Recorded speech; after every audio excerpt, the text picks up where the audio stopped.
Simulan ang bawat umaga ng may tamang patnubay. Pakinggan ang Gabay. Evangelista Paul Mortis. At Beth Flores po, magandang umaga po sa inyo mga kaagapay. Kamusta na po kayo? April 7, sabi nga natin, unang Monday ng April kasi last week 31 yung March 31 yung last Monday. So ngayon naman, first Monday ng April. Grabe, ang bilis ng panahon mga kaagapay, ano.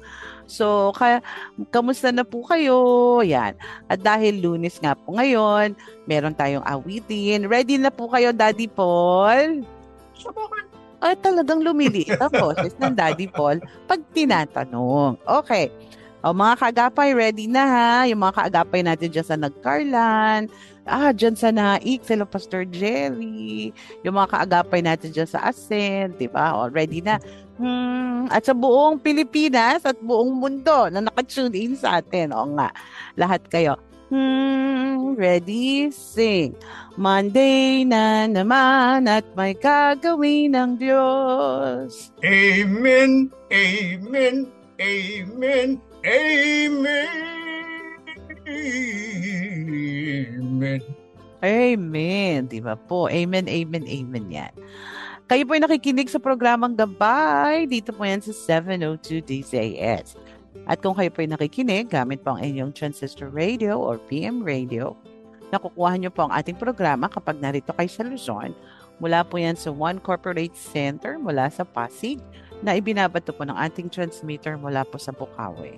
At dahil sabi nga po natin, fully na support na natin, kumbaga na kumpleto na natin yung budget for the transmitter. Pero ang ating encouragement pa rin sa ating mga kaagapay, let us continue supporting DZAS, FEBC. Ang laki-laki po at ang lawak ng ministeryong ginagalawan ng ating station. Kaya po lalo po tayong patuloy na sumuporta sa anumang gawain. So patuloy lang tayong magbigay, hindi lang sa panalangin, kahit sa ating financial support. Kasi yung financial support na yan can always, hindi nyo alam kung ilang buhay ang binago, ilang buhay ang nakakilala sa Panginoon just because of your partnership. O, diba? Yun talaga yung masaya doon.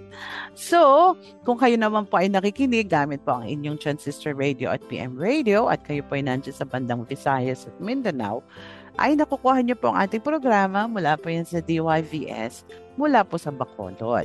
At syempre, kung kayo po ay nakikinig, gamit po ang ating Facebook live stream, sabi, mula apari hanggang hulo, nakapakinggan tayo kung maganda po ang inyong internet connection, maganda yung reception, and same din po yun sa ating mga kaagapay na nasa iba't ibang bansa, iba't ibang time frame nga lang po, pero maraming salamat, naka-tune in po kayo lagi sa atin. So, wag po kayong bibitaw ha, dalangin natin.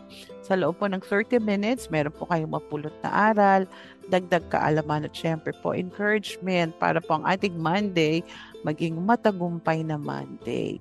At huwag kakalimutan ng Far East Broadcasting Company. Member po yan ng kapisanan ng mga broadcaster ng Pilipinas. Sige po, diyan po kayo saan man kayo naroroon sa bawat bahagi ng buong sanglibutan. Diyan po kayo, dito po naman kami, palatuntunang gabay, sumasapit po sa inyong pakikinig sa ganitong oras, sa ganitong himpilan ng radyo DZAS 702 ng Far East Broadcasting Company, nanggagaling po sa taluktok ng One Corporate Center, Ortigas, araw-araw po yan. Naglalayong kay hagdan ng mga makalangit na mga awitin at siyempre po naman, mensahe mula sa salita ng Diyos, ang Biblia, na siyang sa inyo'y patuloy na hahamon at patuloy na gagabay. Ito po si Beth Flores ng Gabay Library. Ang ganda po ng topic naman natin for this week. Alam niyo kung bakit? Kasi April 7, today, United Nations World Health Day. So, alam niyo na kung saan ang takbo ng ating pag-uusapan ngayon.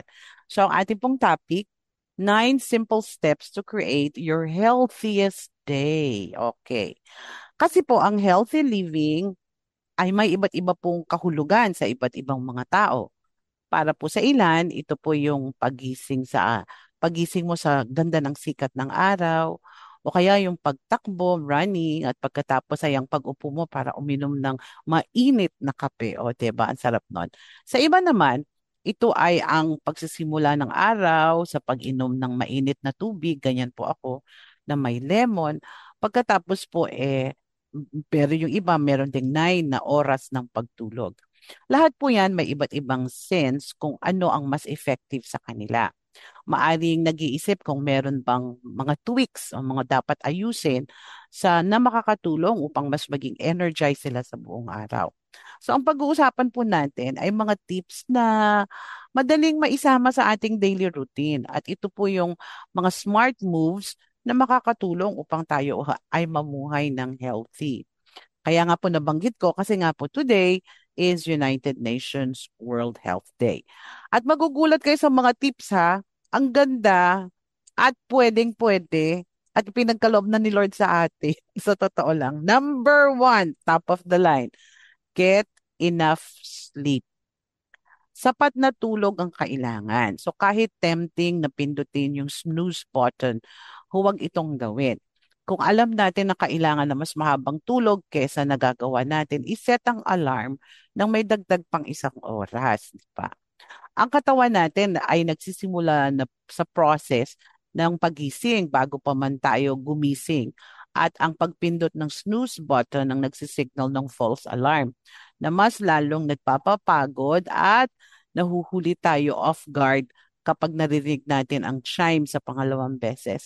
Kesa mawindang ang ating internal clock, iset ang alarm sa parehong oras araw-araw at bumangon sa tamang oras araw-araw.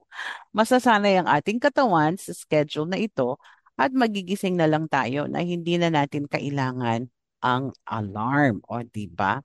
So, ang good sleep, mahalaga po yan sa overall health at well-being natin. So, narito po yung mga iba't ibang benefit ng sleep. O, di ba? Ang sapat na tulog ay tumutulong sa ating katawan upang labanan yung mga infections at mga karamdaman sa pamamagitan po ng pagpapalakas ng ating immune system. Ang sapat na tulog ay mahalaga para ma-maintain na malusog ang puso at blood vessels na nagpapababa ng risk ng heart disease at high blood pressure. At ganun din ng stroke, di ba? Ang sapat na tulog ay may mahalagang role sa pag-regulate po ng hormones na may control sa hunger at metabolism na nakakatulong upang ma-maintain ang healthy weight. So sa atin din pong pagtulog, ang ating katawan ay nagre-repair ng sarili at nagre-release ng hormones na nagpo-promote ng growth at development na mahalaga para po sa mga bata at teenagers. O di ba? Hindi lang 'yon, mahalaga din ang sapat na tulog para sa skin regeneration at repair. Ang tulog ay nakakatulong upang malabanan ang damage ng pollution at ng UV rays. Tapos, ang sapat na tulog ay nag improve ng ating mood, nagpapababa ng stress, at nakakatulong na makakope up tayo sa ating daily challenges. O mahalaga din ang sapat na tulog ha, para yan sa pag-consolidate ng ating memories at sa pag-improve ng ating cognitive functions. Ito ang nagpaparaya sa atin upang matuto at ma-retain ang mga information ng maayos. O, di ba? Tapos, hindi lang yun.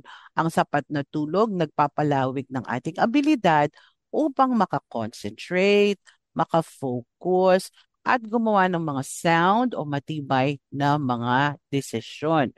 At ito naman, ang kakulangan ng tulad ng chronic sleep deprivation, ito ay nagpapataas ng risk ng pagkakaroon ng mental health problems tulad ng depression at anxiety.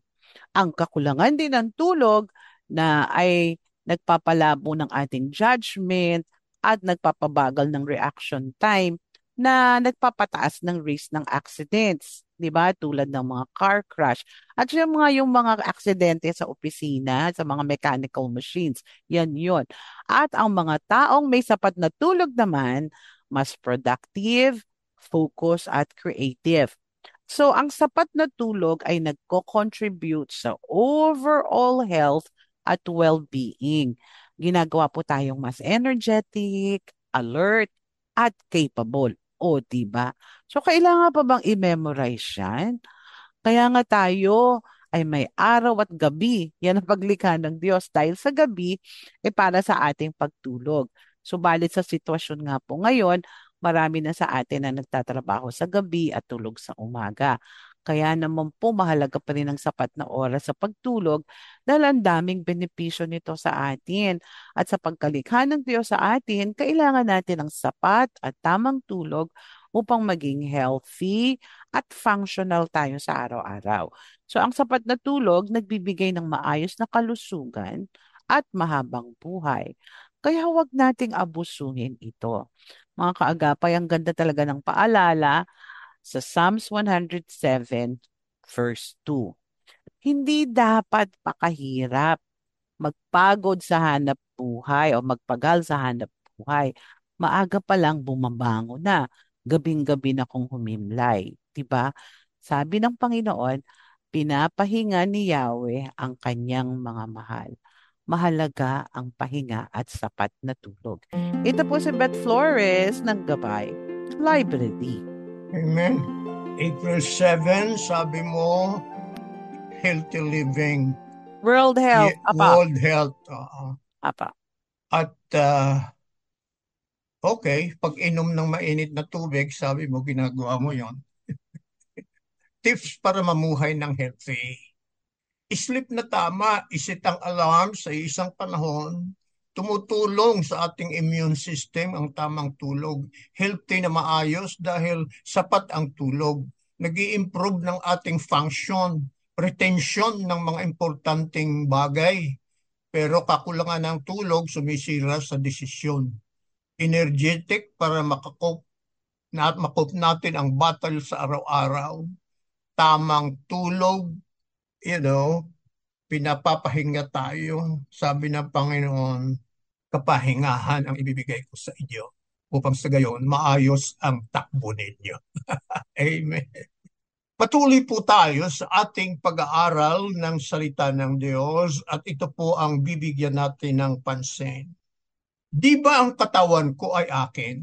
Kaya karapatan ko ang anumang gagawin ko sa aking katawan. Tama po ba ang analysis ko? Ano po ang pagtuturo ng salita ng Diyos? Tama ba ang aking pagtingin? Saliksikin po natin at magkaliwanagan tayo sa paksang tinatalakay. Evangelista Paul Mortis, kumusta na po kayo? Mag-aral na po tayo. Balik tayo sa tanong ng pag-aaral sa gabay. Di ba ang katawan ko ay aking katawan? Karapatan ko na gawin ang kahit na ano para sa aking katawan. Tama ba ako o may maling tama, malaking tama? At wala sa hulog. Tulong po. Ano ang tumpak na katuruan ng Biblia sa paksang nakasalang sa mesa ng malayang usapan? Ang salita ng Diyos na pawang katotohanan lamang, ang ibinabadya at pinatututuhanan. Kaya ano ang paninindigan ng Apostle Paul sa aklat ng Korinto sa paksang tinatalakay? Sa unang Korinto 6:13, may nagsasabi para sa tiyan ang pagkain at ang pagkain ay para sa tiyan. Oo nga, pero parehong sisirain ng Diyos ang mga yan. Hindi dapat gamitin ang katawan sa paggawa ng kahalayan. Instead, gamitin nyo sa pagsaserve sa Panginoon. At ang Panginoon naman ang mag-aalaga sa iyong katawan. Salamat po, Panginoon. Amen po sa iyong ganap na pangangalaga sa amin. Dagdag pang pagliliwanag sa unang Korinto 19 hanggang 20. Di ba ninyo alam na templo ng Holy Spirit ang katawan ninyo? Namumuhay siya sa inyo at binigyan siya ng Diyos at ibinigay siya ng Diyos sa inyo. Handa kayong hindi kayo ang may-ari ng katawan ninyo, Diyos ang may-ari niyan. maliwanag. Amen po. Nung tayo ay naging Kristiyano, isinuko natin ang ating mga sarili sa makapangyarihang Diyos. At sa pagsusukong iyan, kasama na isinusuko mo ang iyong katawan. Kung kaya't hindi na talagang atin lamang ang ating katawan, dahil templo na ito ng Diyos o tirahan na ng Diyos. Amen po. Sa paksa naman ng pag-aasawa, ang ating katawan ay hindi atin nga lamang, ngunit ito ay sa atin ring asawa. Paano ko kakalabanin ang sexual temptation na sa panahon ng end times na ang buong mundong ibabaw nasa control ng mga demons? Paano po? Muli, Biblia pa rin ang sasagot. Patuloy pa rin ang Apostle Paul sa aklat nga po ng Korinto. Unang Korinto 10:13, ang pagsubok na nararanasan ninyo, nararanasan niya ng ibang tao. Pero tapat ang Diyos sa mga pangako niya na hindi niya pababayaan o papayagang masubok kayo ng higit pa sa makaya ninyo. Pagdating ng pagsubok, bibigyan niya kayo ng lakas para makayanan ito at ang paraan para malagpasan ito. Wow, grabe po ang pag-iingat ninyo sa aming mga pinili, Panginoon ko. Salamat po. Ngunit tandaan, hindi natin kayang paglabanan ang sexual sin na at sa ating sarili lamang. Makapangyarihan ito. Kung kaya tawag sa dakilang Diyos at sabihin, tulong po, Panginoon. Kaya niya tayong tulungan at tutulungan nga niya. Pagtulong talaga sa Kanya at upang mapagtagumpayan ang anumang mga tukso. Salamat po aking Panginoon. Amen. Wow, wow, wow. Di ba anak? Opo, Ama.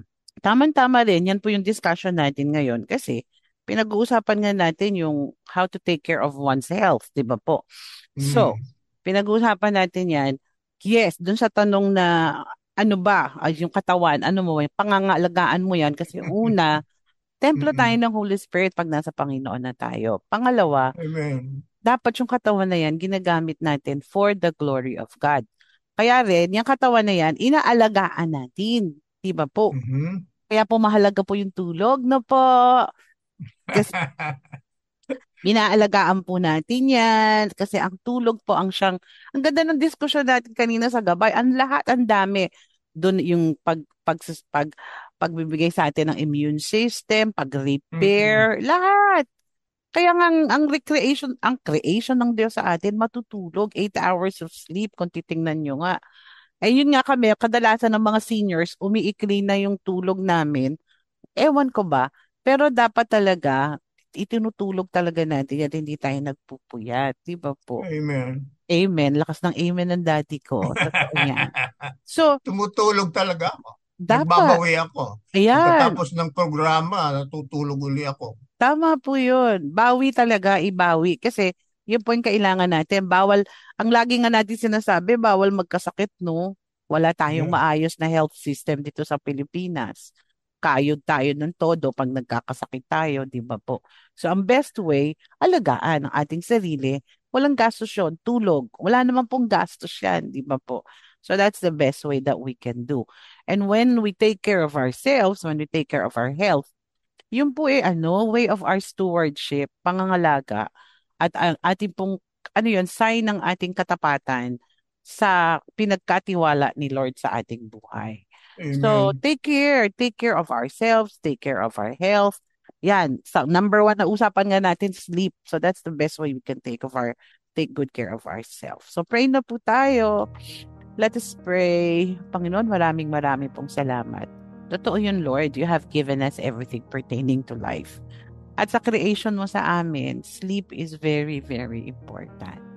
Lord, sa isang crazy world na ang dami ng distractions, ang dami-dami na Panginoon distractions, ang tendency, Panginoon, mas na-focus ang aming mga mata sa ibang bagay, focus ang aming brain sa ibang bagay, na kailangan namin kapahingahan. At ikaw yung nagbibigay nun sa amin, Panginoon. So Lord, wag po nawa kaming madala doon sa distractions ng mundong ito. Kasi Mm. deceptive po yun, Panginoon. Ginagamit yun ng kaaway para kami mawala sa focus, mawala sa hulog, mawala. Mm. Pero Lord, salamat kasi nga sabi mo ang iyong word, yun po, if we always read your word, we always go to you and ask your help and draw strength from you Amen. every day. Alam po namin, Panginoon, gagabayan mo kami at tutulungan mo kami. Today, Lord, salamat po sa aming mga kaagapay na today is their special day. Si Che Hamir, si Julie Arceo, ang aming pong kaibigan, si Sir Henry Chen, yung wife niya si Monica, maraming pong salamat. Continue to bless them. At syempre, Lord, ang aming pong mabait na doctor, dentist, Dr. Cynthia Rosales. Salamat po sa kanyang buhay, patuloy na pagpapala din sa kanya at sa kanyang paglilingkod sa iyo. Lord, at alam po namin, marami kaming kaagapay na today is their special day. Hindi man po namin sila nabanggit dahil wala po sa listahan, pero alam po namin nasa listahan ng iyong puso. So Lord, marami pong salamat knowing na ikaw po ang magbibless sa kanila at ikaw po ang patuloy na gagabay sa buhay ng bawat isa until we see you face to face. Marami pong salamat. Panginoon, marami pong salamat dahil kayo'y Diyos tunay na tumutulong. Kinikilala namin ang aming kahinaan kung kaya't kailangan ang tulong namin sa iyo at handa ka namang tumulong kung kaya't hindi po ninyo kami pababayaan sa bawat sandali. Hindi nyo kami lalampasan. Amen, amen, amen. So sa ating pong pagsunod sa Panginoon, totoo yan.